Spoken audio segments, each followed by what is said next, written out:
Hello guys, good morning, শুভ সকাল, সুপ্রভাত। তোমরা সবাই কেমন আছো? আশা করি ভালো আছো, সুস্থ আছো। আমরাও ভালো আছি। আর আজকে একটা খুবই আনন্দের দিন। আজকে আমার নিকু সোনার জন্মদিন।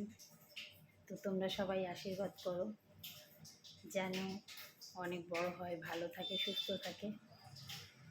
তো আজকে অনেক রান্না বান্না আছে, করতে হবে একটু। তো গায়ে সকাল সকাল স্নান করে নিয়েছি, পুজোও হয়ে গেছে। এবারে চা খাবো একটু, তারপর রান্নায় যাব। পিচ্ছুগুলো ঘুমোচ্ছে এখনো। তো গাইস, সবাই ভালো থাকো, সুস্থ থাকো, সবাই সবার পাশে থাকো, লাইক শেয়ার কমেন্টস করো। আর আমিও সবার পাশে আছি। আমার ইউটিউব চ্যানেলটা একটু সাবস্ক্রাইব করে দিও। তো গাইস, আর বেশি কথা বাড়াচ্ছি না, সকালবেলা অনেক কাজ। তো চলো গাইস, এখনকার মতন টাটা, আবার পরে কথা হচ্ছে।